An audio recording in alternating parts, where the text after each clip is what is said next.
Hello வணக்கம் மக்களே. Welcome back to கதை கேளு பை உங்கள் ஆர்ஜே நவீனா. போன வாரம் வாழ்க்கையை பற்றின ஒரு அழகான கதை பார்த்தோம். இன்னைக்கு வாழ்க்கைக்கு மிக தேவையான ஒன்றை பற்றின கதை தான். வாழ்க்கைக்கு அப்படி என்ன தேவை? நேரம், அதாவது டைம். கதைக்குள்ளே போவோமா? மிகப்பெரிய செல்வந்தர் ஒருத்தர் அவரோட பிஸ்னஸ் எல்லாம் விட்டுட்டு போதும் ரிட்டையர்ட் ஆகலாம்னு நினைக்கிறாரு.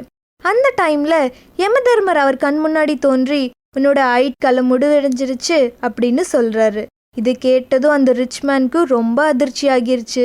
இவர் வாழ்க்கையில் ஃபுல்லாக வேலை செஞ்சு மிகப்பெரிய செல்வத்தை கஷ்டப்பட்டு சேர்த்து ஒரு லக்ஸுரி லைஃப் வரப்போ ரிட்டையர்ட் ஆகலாம்னு இருந்தார். அப்படி ரிட்டையர் ஆகிற சமயத்தில் மரணம் வரப்போகுதுங்கிறத அவரால் ஏற்றுக்கவே முடியல.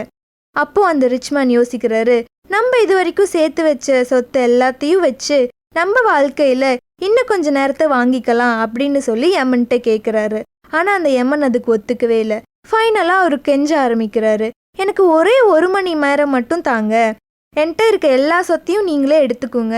அந்த 1 மணி நேரத்தில் நான் இந்த பூமியோட அழகை ரசிக்கணும், என்னோட ஃபேமிலி ஃப்ரெண்ட்ஸ் இவங்க கூடலாம் டைம் ஸ்பெண்ட் பண்ணணும் அப்படின்னு சொல்லி கேட்குறாரு. ஆனால் அதுக்கும் அந்த யமன் ஒத்துக்கவே இல்லை, மறுத்துட்டாரு. அதுக்கப்புறமா கடைசியில் எனக்கு ஒரே ஒரு நிமிஷம் மட்டும் தாங்க, ஒரு குட் பை நோட் மட்டும் எழுதி வச்சுட்டு வரேன் அப்படின்னு சொல்கிறாரு. அதுக்கு அந்த யமன் சரி ஓகே உன்னோட ஆசைப்படியே செய்யணும்னு சொல்கிறாரு. அப்புறம் அவர் அந்த குட் பை நோட்டில் என்ன எழுதினாருன்னா, வாழ்க்கையில் உங்களுக்கு கொடுக்கப்பட்ட நேரத்தை சரியாக பயன்படுத்துங்க. நான் எவ்வளோ காசு பணம் சொத்து சேர்த்து வச்சாலும் கடைசியில் என்னோட வாழ்க்கையில் ஒரே ஒரு நிமிஷத்தை கூட என்னால் வாங்க முடியல. ஒரு விஷயத்துக்கு உண்மையாகவே வேல்யூ இருக்குன்னு உங்கள் மனசுக்கு தோணுச்சுன்னா மட்டும் அந்த விஷயத்துக்காக டைம் ஸ்பெண்ட் பண்ணுங்கள்.